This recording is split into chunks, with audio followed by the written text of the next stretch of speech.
welcome to this week's extra special episode of Fight Factory Weekly with me, your host as always, the pretty boy Peter Payne. But I am thrilled, I'm excited, I'm bursting with pride to say that I am joined by the voice of Fight Factory Wrestling, none other than Mr. Nick Raven. Hello, Nick. Well, thank you for having me here, Peter. It's an absolute pleasure. Now let's see what's coming up on today's extra special episode. Coming up on today's show, we'll take you back to Overdrive and the match between the model Dale Preston and the steampunk sensation Edward Ripper. And also, coming up, we take an extra special look at our upcoming show at Louth this Friday, the 18th of March, at the Louth Town Hall. But before we get into that, we have got to take a closer look at the FFW Heavyweight Championship and the rivalry between the champion Joey Osborne and Robbie X. Nick, what can you say? What can you say indeed? It's a rivalry that's been in part for over a year now, ever since Robbie X became the #1 contender at Turn Up at 2015, defeating both Will Jackson and Kaz Crash in that triple threat match. And that confrontation at the end there, that said it all. But think about it now, over a year, vendetta, boiling point, you know, the confrontation has been there. That match has not happened, and Joey Osborne has been frustrated because of it. Well, that frustration was so evident at the end of Overdrive. So he beats Paul Malin, and then he gets on the mic, and he says, Robbie X, come on, I want my match. You can name the time, name the place, just turn up and I'll fight you. Robbie X came out, he answered the call, and how? You're telling me. And you've got to wonder the mentality of Joey Osborne for that. I mean, who would honestly give a match on a plate like that to Robbie X, because you know he's going to take advantage. It's the title, you know, at stake. So, you know, he asked for, as we now know, the TLC match. Was that a wise move from Joey Osborne, though? Tell you what, Robbie, you pick any match. Oh, by the way, it's for the title. Was that a wise move? Of course it wasn't. It was not a wise move at all. The TLC match is going to favour Robbie X something chronic. He knows that. That's why he chose it. And he chose it for the 24th of April. You know, he wants that match there. And exactly like I said, Joey Osborne, I just can't quite understand what he was thinking. But of course, as we know, though, we actually managed to catch up with Joey at the end of that. Exactly. So let's see what Joey Osborne had to say as he discussed that rivalry with Robbie X and the upcoming TLC match. Yeah, Robbie X came tonight, and Robbie X kicked me in the freaking mouth, and I'm gonna punch him really hard in the mouth. Actually, no, I'm not gonna punch him in the mouth. I'm gonna give him a taste of his own medicine. I'm gonna put my boots so far down his throat, it will literally come out of his arse, and I will wear him as a shoe. What do you mean, what was I thinking? What? The moron hasn't been around for God knows how long, as I said earlier on. He hasn't been around for ages. How are you gonna get a chicken to reappear other than giving him what he wants on a plate? Other than saying to him, I will let you choose the date. I will let you choose the venue, and I'll even let you choose the match. I keep telling you, I've held the heavyweight championship for over a year. You can put me in any match, any stipulation, anything, and I will retain my championship. I know that I am the #1 guy in Fight Factory Wrestling, and even further afield. So when you ask what was I thinking, I know exactly what I'm thinking. I know that I'm the best, and I know he's not got hope in hell of beating me. And why would that be? Because I don't do flippy floppy crap, because I don't come off the top rope doing 450s, because I don't do moonsaults, because I don't do dives to the outside at the drop of a hat. Robbie X is a car crash wrestler who, when the crowd start going, dive, dive, dive, he will dive through that middle rope or over that top rope just to entertain the fans. And the one thing that I do that Robbie X does not do is give the fans what they want. I give myself what I want, because I don't give a crap about any single person in that building. I don't care what they want me to do. I don't care if they love me, I don't care if they hate me. So for the pundits that put me as the underdog, they're making a mistake. But if it's an underdog that I'm gonna wrestle as, then it's an underdog I shall be.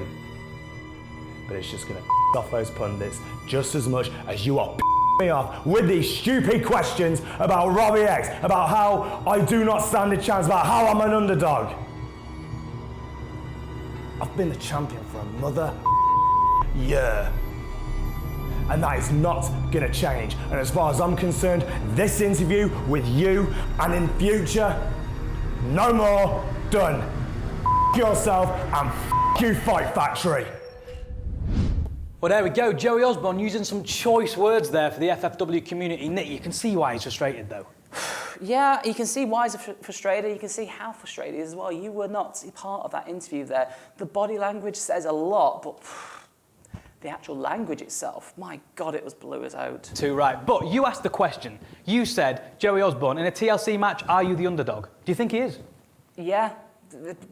As simple as that, really.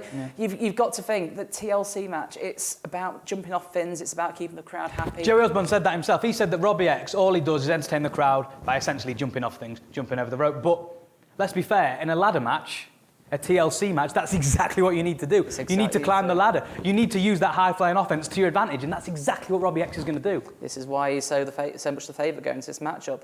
You can guarantee right now that Robbie X is going to be going on top of that ladder, not necessarily always trying to get the belt, but more so trying to put Joey Osborne through a table. He was going to use every single bit of his skill set he's obtained, and also the stuff he's done around the country as well. You've got to think, other promotions around the country, like Kamikaze and that, like, he's been known for having ladder matches. He's known for having these high-flying fins and doing some death-defying, crazy stuff. And you can guarantee right now, the 24th, April at Virtual Legends Centre, that's exactly what he's going to be doing. This what puts Robbie X at such an advantage going into this matchup. I do have one question for you, though. Can you count out Joey Osborne? Of course you can't. You can't count him out completely. And there's a reason why he's been the champion for over a year He's now. beaten everybody. Let's be fair. He's beaten everyone that's been put in front of him. He's beaten Paul May in that overdrive. He's beaten Joey Legend at Legends. He's beaten many in Academy Sky, including Edward Ripper, that had a chance at the title. And let's not forget as well who he beat originally to get that belt. This guy. This guy right here. God, Dutch. that is a nice shirt, isn't it? It's a lovely shirt. Do you think I'd look good in that? Yeah, I think a bit of orange will work for you. I think it would. I think it absolutely would. Speaking of that match between Edward Ripper and Joey Osborne, though. Okay? What happened there? Ripper won. And then Manson overturns the decision. What about that? Well, what can you say? It just shows where the factions are really, are really going with this, can't you? Because, I mean, yes, Manson was in his right to overturn that decision. He really was, because it was Robbie X that interfered, took the attention away, or took Joey Osborne's attention away from Ed Ripper in that matchup, and that's what got him landed. But let's face it, Ed Ripper did hit that spear, and he managed to pin him because of it. So it just goes to show that even if you say that the match really, Ripper did get a bit of an advantage from that, it just shows that he hits a spear and it's over still. We're going to go into that rivalry and Edward Ripper a little bit later on. But if you want to see the culmination of Joey Osborne and Robbie X, you can on the 24th of April at the Birchwood Leisure Centre as FFW presents Revelations. Now we're going to look at Edward Ripper and the match from Overdrive. It's Edward Ripper taking on the model Dale Preston. And what do you think about this one, Nick? Lots of bad blood here, lots and lots of bad blood. I'm not sure if you actually saw that video that was on YouTube, but somebody actually took a video at the Fight Factory Academy. Yeah. So Dale Preston was taking a seminar, was it? Yes, it was a at seminar. The Fight Factory. Ripper turns up late, and then they get into a bit of an altercation, and Ripper says, I don't fancy this at all, I'm going. Exactly. Dale was really mad about that, and he asked for the match. Dale felt disrespected because of it, and like I say, I mean... But can you blame Edward Ripper, though? No, right? Of course not. So you walk into the Fight Factory, okay? You're expecting to see Dutch, and you see Dale Preston, and behind him you see Will Wilde and Eliza Rue. You're not going to stay there if you're Edward Ripper, are you? You're going to leave. It was boiling point. You consider the actual alliances that seminar even actually entailed, and it was probably for the best. He did leave in that case. Why go into such boiling point? Or such an atmosphere like that. And Dale Preston as well. Just like we said, about feels disrespected. Now, personally, I will disrespect Dale Preston as much as possible when it comes to his attitude. But one thing I will not disrespect is what he can do in the ring. He's been a 20-year veteran. He's been around the block many a times, and as much as, like I say, you can disrespect his attitude, that oh so disgusting Bostonian, you cannot disrespect his ability in the ring. And like I say, at Overdrive, well, Exactly. Let's take you to that match now. It's the steampunk sensation Edward Ripper taking on the model Dale Preston, accompanied by Eliza Rue. Let's go to Overdrive and see how it all unfolded. We are eagerly awaiting the first lock-up here between Edward Ripper and the model Dale Preston, who seems hesitant to lock up with the steampunk sensation. More concerned himself on abusing the ringside fans, although now we have locked up here. And let's see who wins this initial test of strength. Not quite sure who really got the better of that one. Edward Ripper there, wiping off his hands. Maybe accusing Dale Preston of over-oiling up.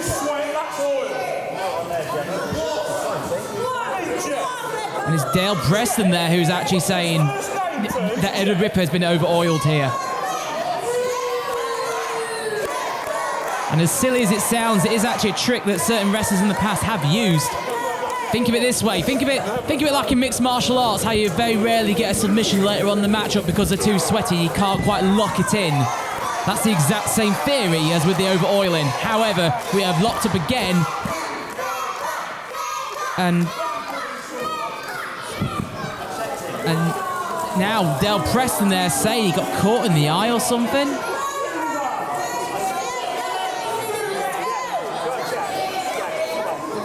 It just seems like more delaying tactics again from the model. The pride of Boston, Dale Preston. Who actually gave him that moniker, the pride of Boston, anyway? A side headlock there by Dale Preston.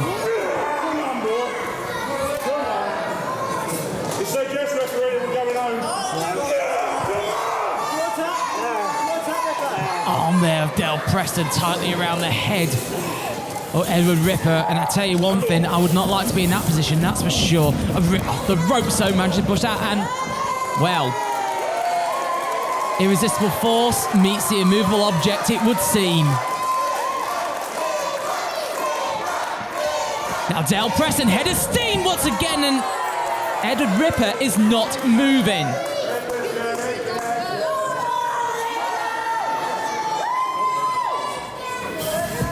The ropes once more. Ripper ducks off the rope. Ahead of steam. A big clothesline there by Edward Ripper, knocking down the Bostonian.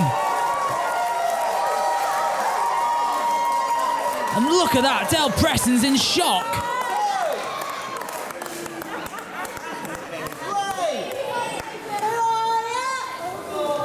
Referee Jeff there, putting on a count. Up to 5. Dale Preston there, taking his time getting back into the ring. 10. And finally making his way back in. I tell you what, that really must have shocked Dale Preston in that early exchange there. The power of the steampunk sensation reigning true over Dale Preston. And I think Dale Preston is now going to reassess his tactics in this matchup.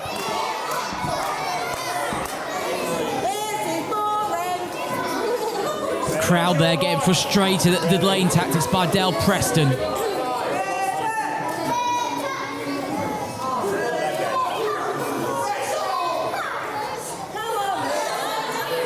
This is, again, it's just delaying tactics by Dale Preston. He's been shocked by the power of Edward Ripper, and Edward Ripper had enough of it. Just a stiff shot there to the chest. Finally into his test of strength, and look at that, Edward Ripper straight away there, taking advantage. And look at the strength there of the man from old London town.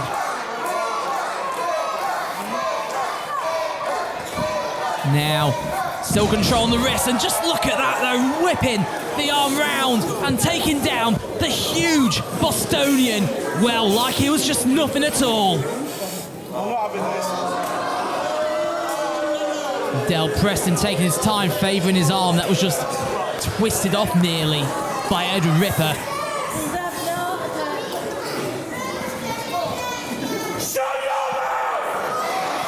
I was going to say, I thought for a minute there Dale Preston might have been offering Edward Ripper a handshake as a sign of respect, but, well, maybe not there, as Dale Preston goes to route one and just puts his fingers straight in the eyes of Edward Ripper. And now the big headbutt, and Dale Preston is back in control.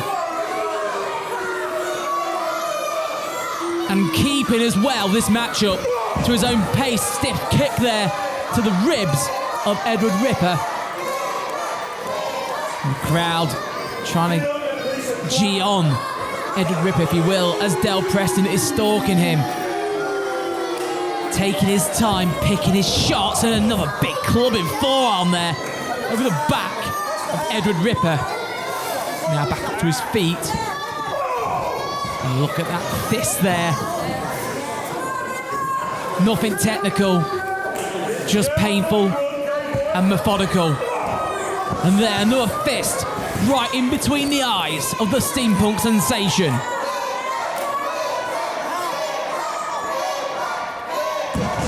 And again, another big shot there by Dale Preston. Keeping, like I said, this matchup at the pace that he favours. And there, sending the steampunk sensation through the ropes to the outside of the ring.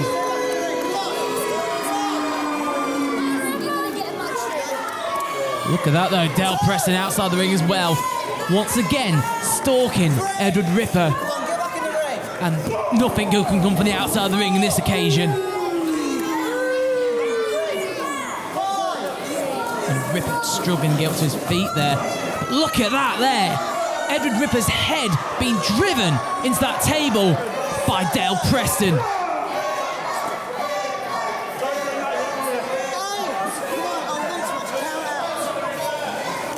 Getting a bit hardcore at ringside, it has to be said. And now, Dale Preston rams the steampunk sensation straight into the wall of Birchwood Leisure Centre.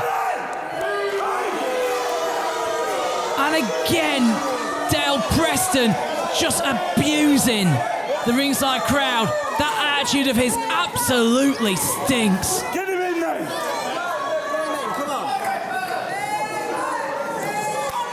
Ripper making his way back to his feet, but Dale Preston's there to meet him.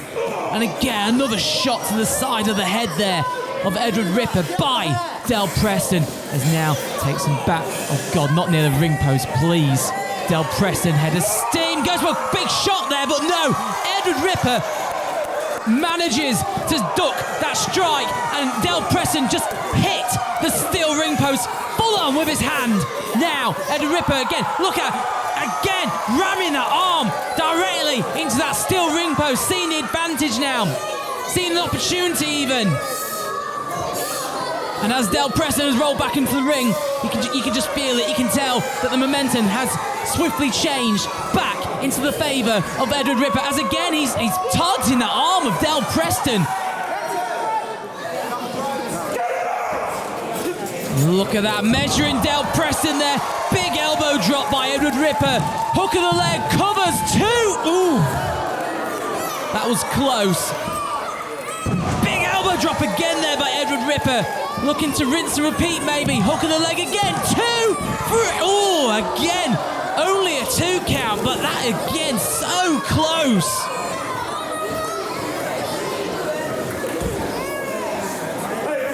Come on, we've had enough of this.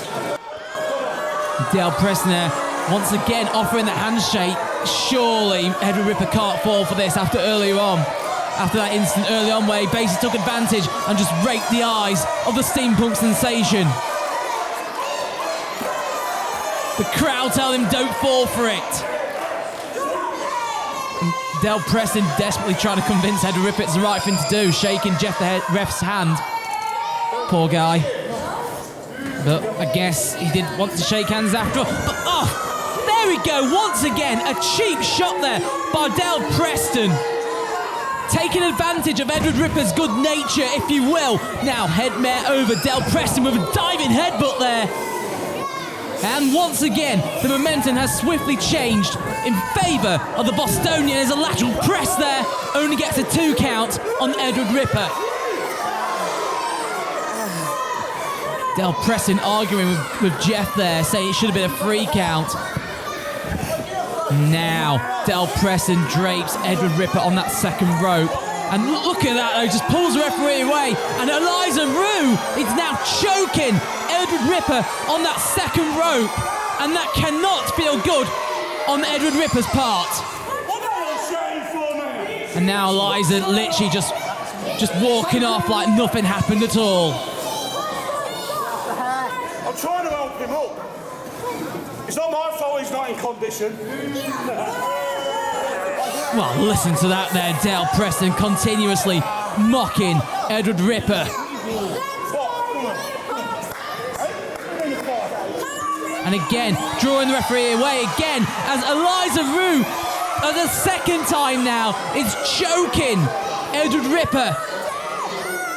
And the crowd are desperately trying to get Jeff to turn around and see what's going on, but once again she releases that choke and the referee is oblivious to it. Another big shot there by Dale Preston, who is firmly in control now after some very dubious tactics. Again, big left hand. And Edward Ripper is reeling on the canvas. Crowd though firmly in support of Edward Ripper, and they're desperately trying to gee up Edward Ripper, trying to get him back in this contest as there. Nerve hold by Dale Preston. And that will just take the life out of you. Especially when you consider the size and the weight and the strength of what is applying that nerve hold to you as there. Edward Ripper is trying once again to get the crowd, get the crowd behind him even more, to hopefully give him that boost that will allow him to escape this hold. But there, Dale Preston applied a bit more pressure. And again, Edward Ripper is on his knees. And in extreme agony it looks. Edward Ripper desperately trying to find a way out. He managed it finally off the ropes though, and Dale Preston just collides Edward Ripper with a big check. And once again, Edward Ripper is back in that nerve hold, and he's slowly faded finally back onto his knees again, and Dale Preston mocking the crowd as Edward Ripper is fading.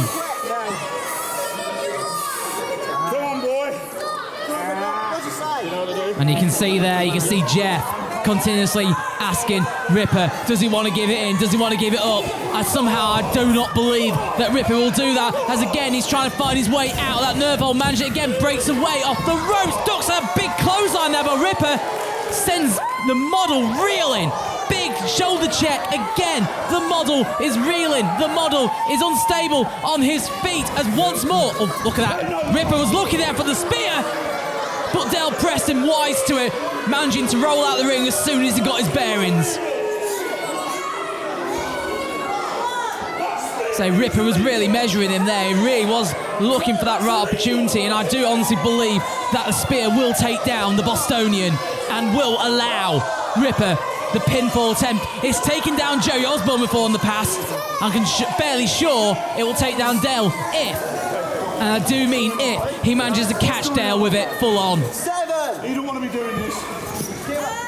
So referee there counting, but look at that baseball slide there by Edward Ripper, taking out Dale Preston and very nearly took out Eliza Rue as well.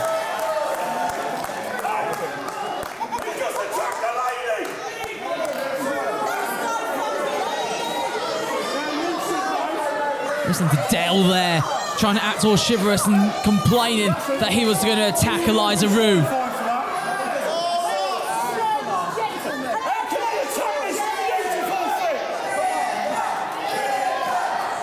And again, claiming that Ripper was aiming for Eliza Rue there.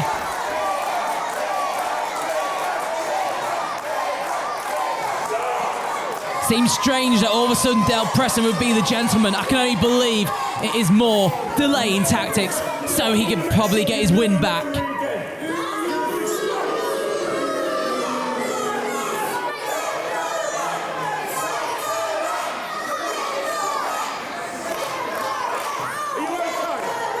you okay? Don't let these idiots put you off.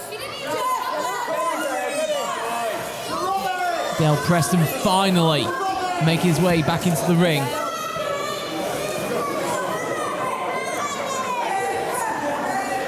Tell you one thing, the amount of delaying here that Dale Preston has done, you've got to wonder how actually far off we are from the time limit.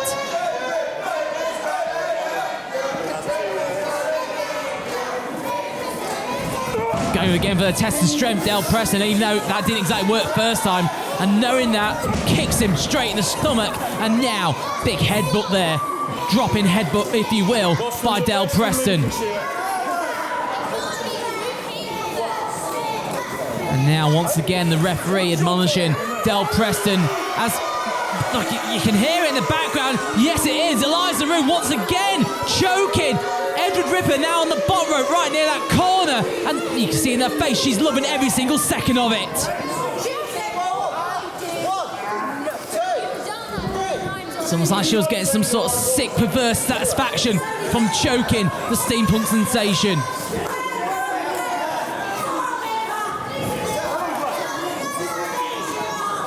Dale Preston firmly in control, holding Edward Ripper up by the head. And then another big elbow stroke forearm to the back of Edward Ripper.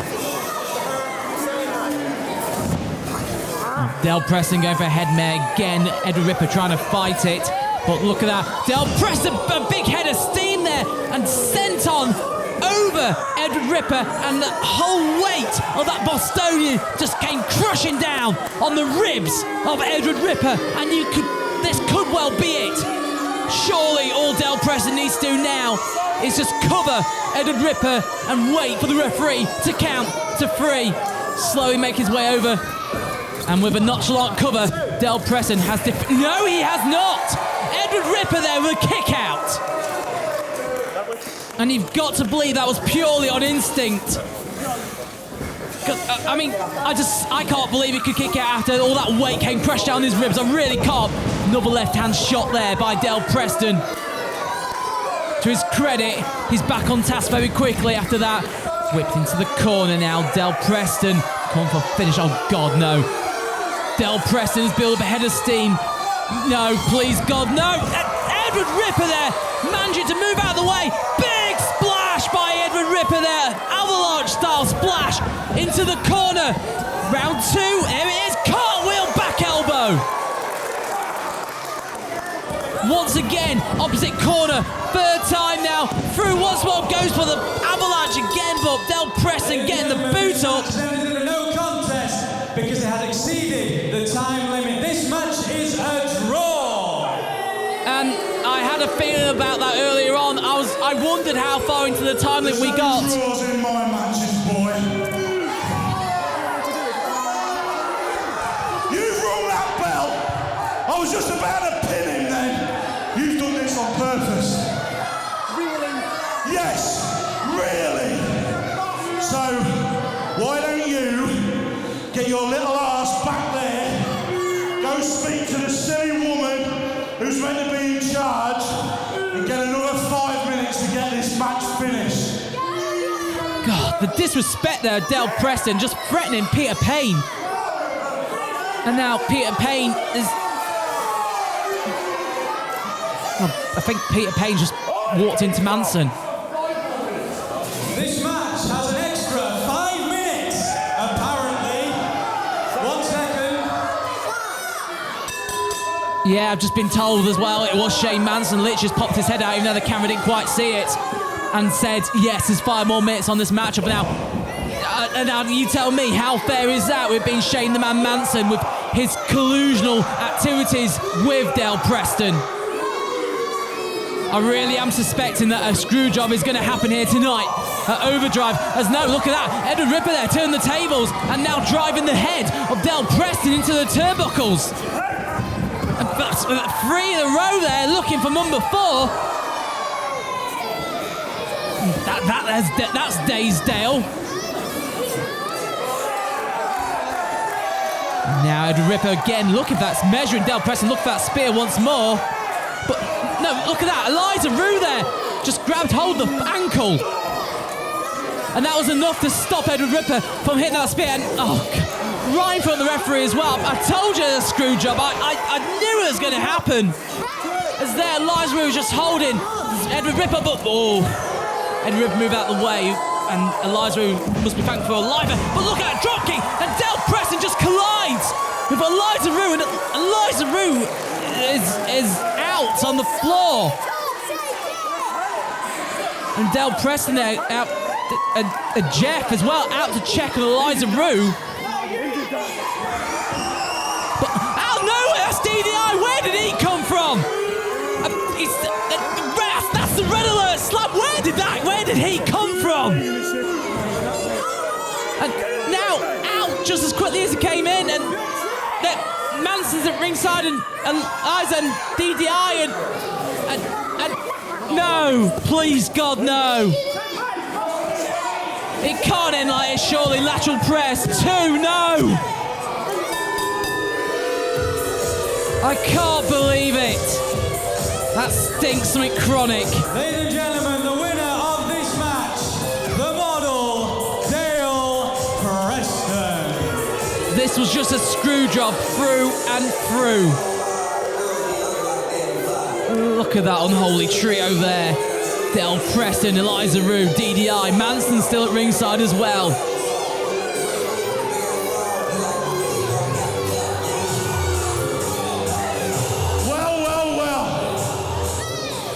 Looks like you couldn't get the job done, Ripper. Did you like that, Miss Rebecca? Did you? Is it nice looking at a beautiful woman in the ring, wishing it was you? And Del Preston there taking the time to taunt Miss Rebecca as there, I don't believe I'm saying this, the winner of this contest is Del Preston. Look at that though! Edward Ripper just hitting DDI with a spear. And look at that! Spear on Del Preston! Del Preston may have screwed him out of a victory here, but it looks like to me Edward Ripper is going to have the last laugh here tonight at Overdrive. So Dale Preston picking up the win, but it was not clean, Nick. What can you say? Well, Dale Preston, normal tactics, what can we say exactly? Eliza Rue there, that was the interesting part, on the apron there, and getting knocked off, and you've got to wonder really, was that actually meant to happen? Because, you know, I certainly would not... So you're saying that perhaps Eliza Rue put herself in harm's way? For the good of Dale Preston, that's what you Well, whenever you're on the apron, you always put yourself in harm's way anyway. Yeah. But I think that was probably not meant to happen. However, though, Dale Preston, being the wily veteran, and even if it is questionable tactics, certainly making the most of that there. You know, him Well, they and the certainly referee. capitalised on the situation. Oh, yes, definitely. Certainly with DDI coming in, dishonourable Dave Isaac, hitting that red alert slam on Edward Ripper. Again, building that tension between him and Ripper. I tell you what, Ripper has got so much stacked against him. He's got a rivalry with Shane Manson. He's got a rivalry with Dale Preston, and that growing rivalry with dishonourable Dave Isaac. He has got a mountain to climb, in my opinion. He is climbing the mountain, and you know one person you have forgot there as well. Who's that? Jerry Osborne as well. Of course. 4 massive names, and Edward Ripper, the cards have really been stacked against him, 4 against 1. He needs help. I would not like to be him at the moment. I would not like to be the Steampunk Sensation. I'd like to have that moustache. I think if I could grow that, I think it might add to my already beautiful looks. No, it wouldn't. Oh, Sorry. okay. Well, I'll tell you what. Let's talk about Louth then. Yes. Because we're going to see DDI and Edward Ripper have a match at Louth Town Hall on the 18th of March. Definitely, and like I say, at the moment, Ripper does have the advantage. Ripper has got the 1-up after, it was 12 bouts of Christmas, it was, if I'm correct. You are. Where Ripper manages to hit the spear after flipping out that monkey flip attempt. That was quite impressive, I tell you I have to what, say. when I saw that, I was flabbergasted. Because you would not expect that agility from a man that size, would Did you not hear me on commentary? I always hear you on commentary. I was going to say. Something about a breadbasket. That's... No? No? Yeah. I get it. OK, Take a shot, folks. Yeah. So let's talk about Louth. At Louth, at the 18th of March, Louth Town Hall, you can see DDI versus Edward Ripper. You can see, I'm really interested in this one, you can see Dutch and Miss Rebecca taking on the team of King Kendo and Eliza Rue. And you can also see El Ligero taking on the sinister El Sinstre Aiden Drake. I must say as well, Ligero being a very last-minute entry into the Louth card there, but what a coup for the FFW. Of course, of course. What a coup. The Mexican sensation himself facing what...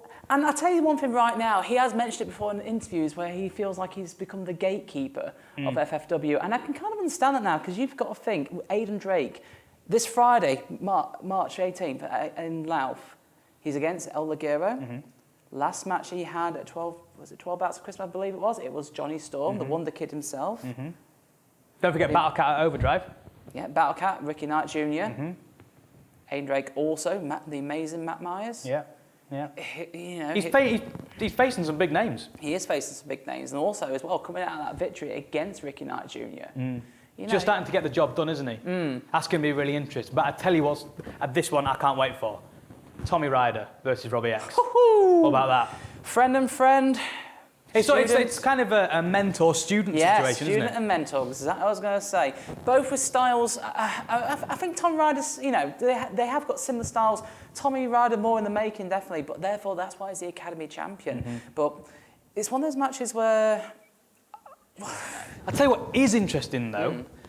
Tommy Ryder, at 12 Bouts of Christmas, took on Joey Osborne, and Joey Osborne beat him. That's a similar style to Robbie X, isn't it?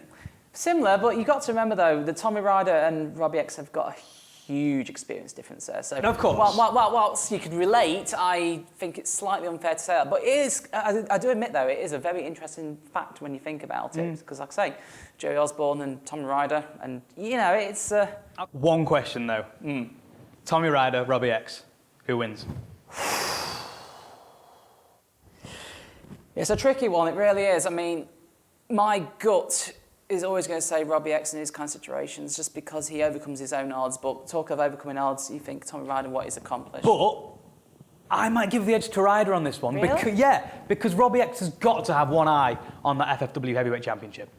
He can't be fully focused on the Rising Star. And we know that if you're going to beat the Rising Star, you've got to be focused on him. This is true. Because one slip, he's going to capitalise. One slip, he will. Yeah, exactly. It'll be all over Tommy in that kind of case. But I don't know. It's going to be a hard one. Tommy Ryder's got so many credentials coming to this matchup. You think about his matchup with Styx. Okay, he was on the losing end in that one, but what a fight. And same with Joey Osborne as well. He has gone up against big stars in big match stakes. But look at this. So he loses to Joey Osborne, and he's hurt, and then he beats Will Wilde. Straight after losing to Joey Osborne. Again, that's the guts and determination that Tommy Ryder actually has. But I just, honestly, despite, and I know you've said that he's going to have one eye on Joey Osborne, I just can't, I can't overlook the experience of Robbie X. But one thing I will say, it's going to be an absolutely fantastic matchup, and certainly something I'm looking forward to watching and later commentating on. Absolutely, and if you want to be part of the action at Louth this Friday the 18th of March, all you need to do is turn up to Louth Town Hall and buy your tickets. Now, if you've enjoyed the new format of the show, and I have you, Nick? Oh, I've enjoyed it immensely. I mean, just look at this. Look at the set. Look at the TV. Look at the trussing. Look at the draping. Look at the merchandise, people. Quick question, though. TV, 720 or 1080? 720.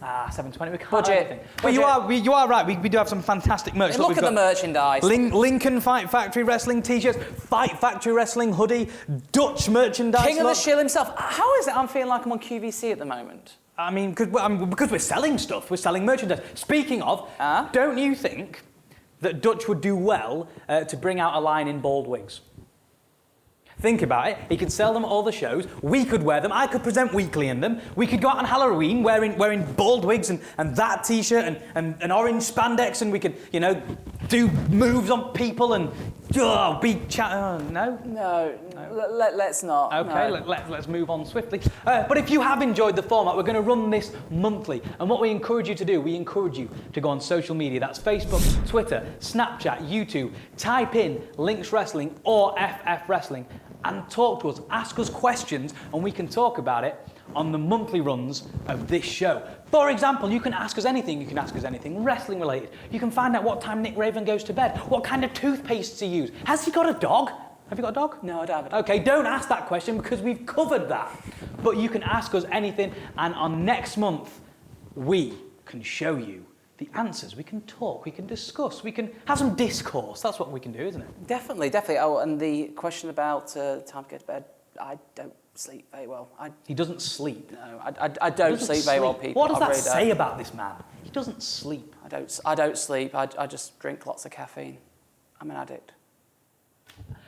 Slightly not the kind of vibe I was thinking of ending the show with, Nick, but okay. Well, everybody's enjoyed the new format, though. I mean, That's yeah, true. That is exactly. true. That is true. You've clearly enjoyed it. Buzzing off your nut on caffeine. So, I have been the pretty boy Peter Payne. Next week, of course, we'll be reverting to the normal format of me standing in front of the screen going, ha, pretty boy, pretty Payne, all that kind of stuff. You're not going to see Nick Raven, but you'll damn sure hear him as he brings you his unique brand of commentary. And don't worry, though, because on next week's Weekly, we will bring to you matches from this upcoming Friday's event in Louth, the Breakout Tour. 18th of March, Louth Town Hall. We'll have matches from that right here on Five Factory Weekly next week. We don't know what matches they're going to be yet, because quite frankly, we haven't decided, because that's how we roll. But rest assured, they will be fantastic. Now, there's just one thing for me left to say. I'm beautiful, you're beautiful. I've been the...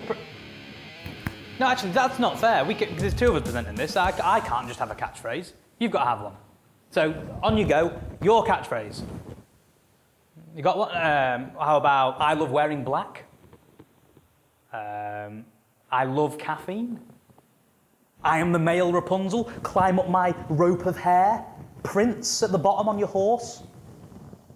There are some ideas there. There are? There are some ideas. To be honest, you've caught me kind of off guard. Okay, maybe think of some for next time. I think and then so, you can yeah. deliver that with panache. Yeah? Oh, it'll definitely be with panache. Oh, always with panache Definitely. with you. Okay, so there is one thing for me left to say. I'm beautiful, you're beautiful. I've been the pretty boy Peter Payne. This has been Fight Factory Weekly. That has been Mr. Nick Raven. We've got one thing left to say. See you next time.